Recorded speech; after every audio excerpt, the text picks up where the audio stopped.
Welcome to the NJ Criminal Podcast and part 3 in this series. So now I'm getting into the area of statement analysis, so I don't know if you wanted to go there yet or wait. Well, I have a couple questions before we go there, though. I mean, there's a difference between interviewing someone and, doing just what you've suggested and coming up with a framework for determining whether or not that person is telling you the truth or not. But it's another thing to then be able to have that person open up and tell you what they did when, other interviewers or other detectives might not have been able to do that. I mean, you received, awards over the years many, many times for obtaining confessions. In 1998 alone, you received a performance notice for obtaining 52 confessions in homicides. And my question is, do you think that there is an importance in, having that more laid back persona, or is it, from the get-go that makes a person relax, or is it just a matter of being yourself, of being able to, connect with the other person so the other person feels comfortable in telling you the truth of what happened, that idea of knowing your audience? Because at the end of the day, it's if you get a confession, the prosecutor in New Jersey still has to be able to show, in order to get that statement admitted against the suspect, that it was, knowing, intelligent, and voluntary, and that standard for an admissibility of a confession is the same as guilt after trial, beyond a reasonable doubt. So how do you go? Like I said, it's one thing to be able to know if a person's lying or not. It's another thing to get them to tell you, the truth about what they did and confess to a crime that they committed. How do you get to that next step? It's interesting because I asked in my classes, law enforcement classes, like, which is harder, figuring out if the person did it or then getting to admit to it?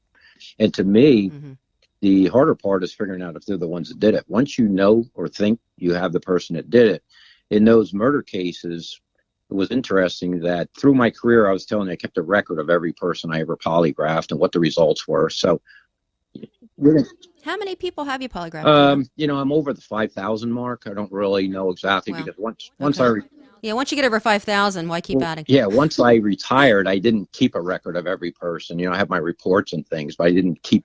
But right. Through my 20 years of state police, I did. So, out of the murderers that I did, or the murder cases, right, I know right now that I walked in the room with 54 murderers, right? So, and most of them, when I walked in there, I didn't think they did it because they're sitting there leaning back with a cup of coffee. Hey, how's it going? You're like, I don't think this guy just, murdered somebody or is worried about it. And what you have to remember, in my entire career in the state police, 20 years, I don't think I interviewed 5 people that had not been interviewed first. I never got the first crack at anyone. So especially in a homicide or a big case, not just one detective would have interviewed or interrogated the person. I mean, there'd be 2 or 3 that would. So that seems like it would be a lot harder to get a confession from that person who's likely entrenched in their denial of any kind of culpability. Right. And out of the, people that I did, 52 of the 54 confessed after being interrogated previously, and they admitted it during my interview with them. So it is interesting because you'd think, murder would be something that would be very hard to admit to. But I think there are certain factors that the first 5 minutes of your interview are going to predict whether you get a confession that day. And that is how you treat the person. Everyone, even if you knew you did something wrong, you don't want to be forced into owning up to it. You want to decide yourself to own up to it. So we don't force anybody to confess. It's not about that. It's the first thing you have to do is gain someone's trust, because if they don't trust you, it doesn't matter what you say to them during your conversation. They're not believing you. They're not really listening to you. So when you meet people, you have to treat them in a way that you can gain their trust and treat them in the way that you would want to be treated. So, different interviewers have different personalities. Mine was always one of the, I'm just a talkative, friendly, smiley type person. And I wasn't always, people did not think that was going to be good for being an interviewer. You got to be a lot more stern. You're testing people that have been in jail. You're going into the jails. I went on death row and tested inmates that were waiting to be put to death. And, but what I found early on was the way that I was doing it was comfortable for me, and it's gaining a person's trust. And for me, the biggest factor in taking a person who's sitting before you who has committed a horrific crime or any crime, their natural inclination is thinking, their decision making is, I'm not going to tell you. So instead of looking at, the process of getting a confession, I look at it like all you're going to do is look at their decision making process and talk to them about that. And if you can show them a way that's better for them to own up to what they did and let them make the decision, you're not forcing them to tell you they did it. You're just saying, how about this? And what about that? Right. But for them to listen to you, you have to have the trust. The second thing, what's the main thing this is just my opinion, in taking a person who's down around zero, when he comes in that room, like, I am not telling you that I did this, and no way, I can't. So they're down around 0 or 5 maybe. Right? How far up the line of making a decision from 0 to 100 do we have to get that person before they say, all right, yep, I did it? Do we have to get that 0 person up to 100? No, probably not. You probably just have to I would imagine that you have to make the person recognize that they will feel better. They will get up past that 0 once they explain how the circumstance of what happened. On the scale of 0 to 100, if you look at it that way, at 50, they're not confessing. They're not denying anymore, but they're not confessing. Anywhere past 50, at 50.5, 51%, if you convince their mind, 51%, it's in their best interest to confess, they do. So as you said about holding up the confession in court, many of the murders I did, there was very little evidence at the time. And the confession was the main reason the person, was charged, because they admitted to it. So I would be on the stand, as you know, for a couple of days, just going through whether the confession would stand up in court or not, right? Right. So it was, without even any evidence. But the thing that would move people from 0, say, to 20, to get them at least thinking maybe I should say something, to me, again, this is just my experience telling me, is if the person thinks that you really do know the answer, that they did it, and think yourself, you come in at night, you come in the house and whatever, you get accused by your spouse of, did you eat that last donut? I wanted that, did you do just silly things, right? Your response is you want to look good in your spouse's eyes and in your family and things. You don't want to really own up that you did things, get bad. But if that person, even with your children, if that person knows that there's really no argument. It's like, yeah, I did it, yeah. Because they know Right. But when you don't know, that's when people argue with you.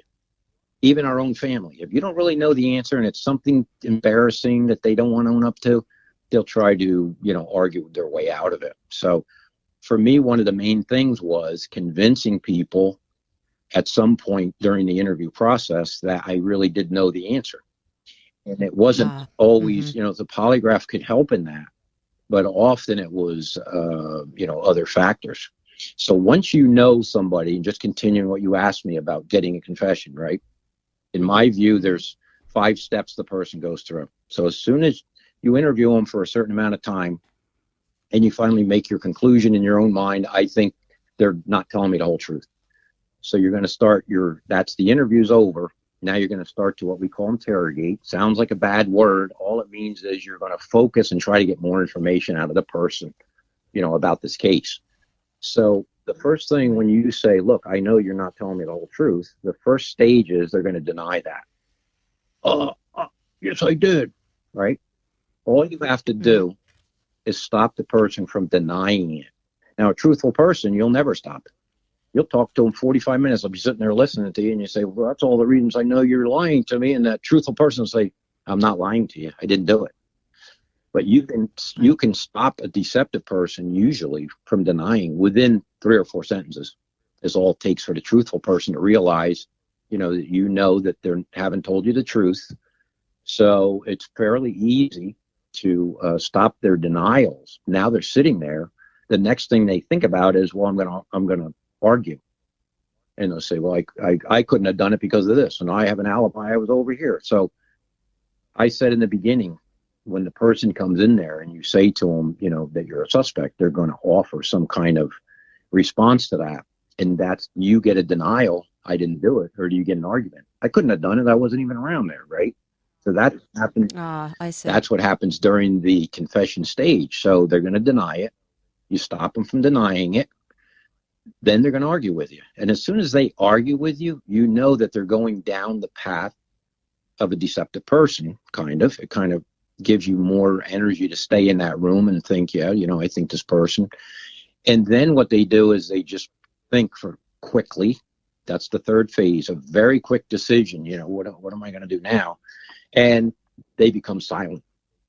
And it's during this phase, they're not really listening to you.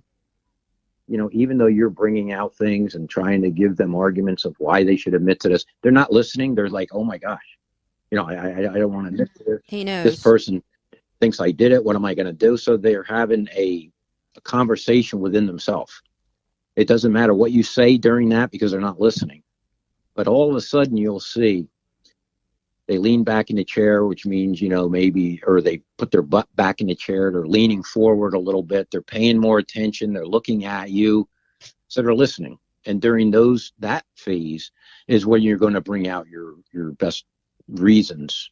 And there's going to be logical reasons and there's going to be emotional reasons. If somebody did something wrong, it could be, because of their emotional state, drugs, alcohol, society. There's different reasons that they can not look so bad if they admit to something. But this is why I did it. I did do it, but this is why. Right. And you're going to throw those things into the conversation. And then you'll see that they're getting to a point where they're really paying attention to you. They're nodding their head with you and they're agreeing with you. Like, the best thing would probably be to, admit that I did this and have people at least respect me for being able to own up to something I did. And these are the reasons I did it. And so the last phase that you're going to go through is you're just going to very quickly sum up your argument and then you stop talking. So during the interview phase, if you ever watch TV and you want to know, is somebody being interviewed or interrogated, who's doing the talking?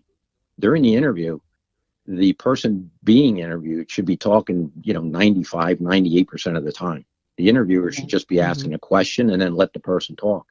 During the interrogation, what you'll see is the interviewer will be doing all of the talking with the other person sitting there.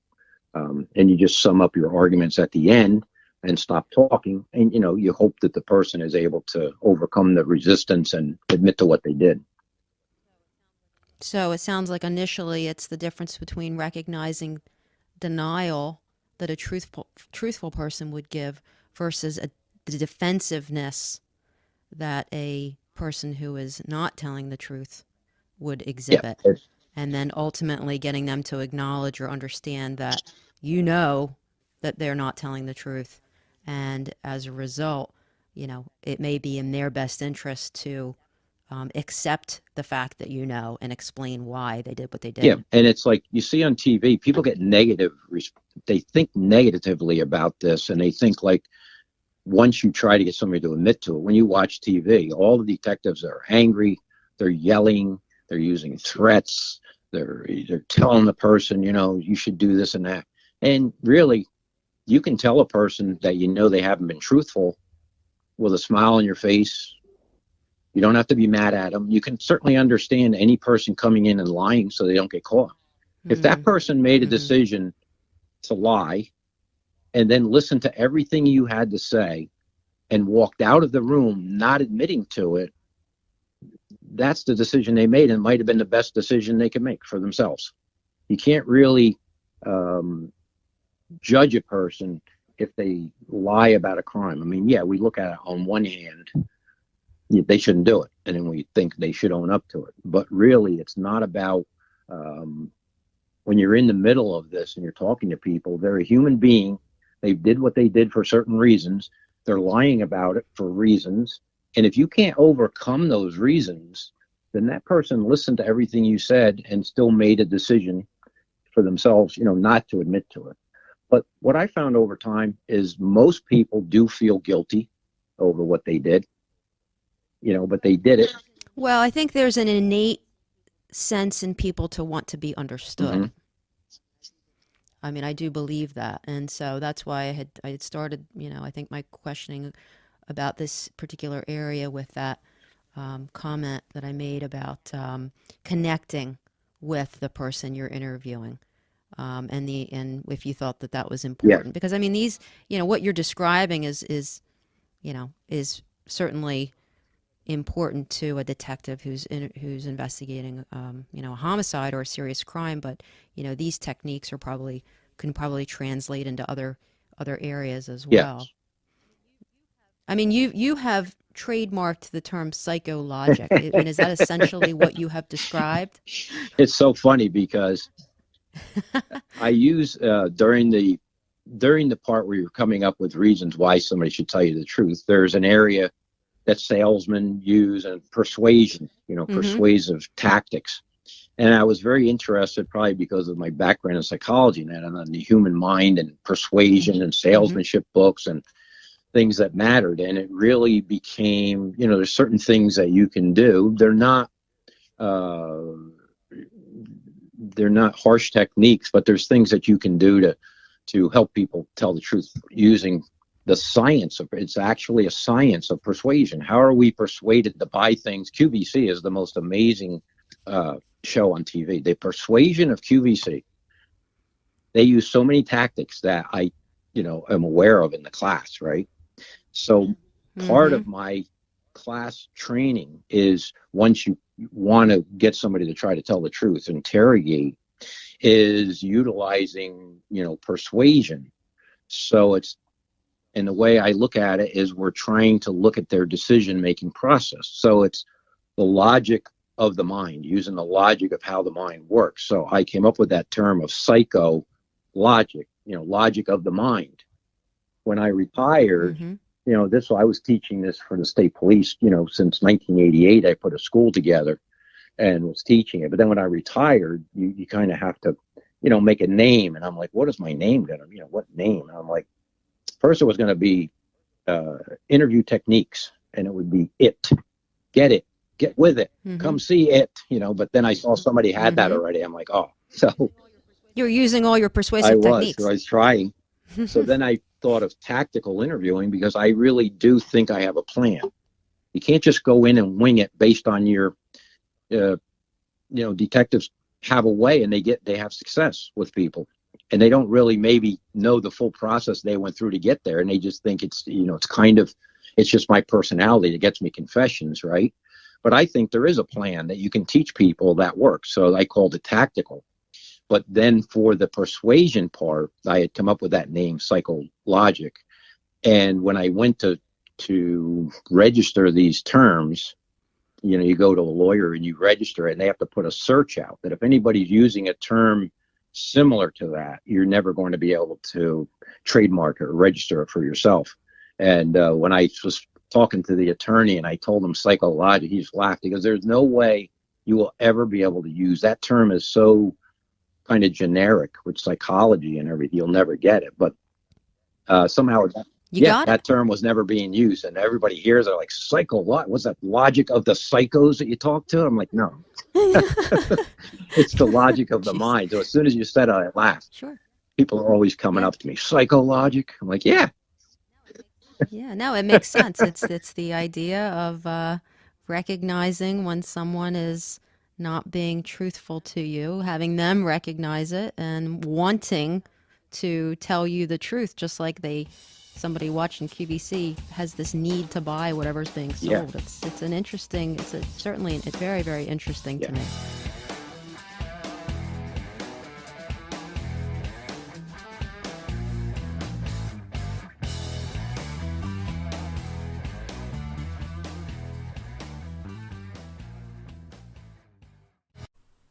For more information about criminal defense in New Jersey, go to hornerlaw.com. That's HOERNER law.com.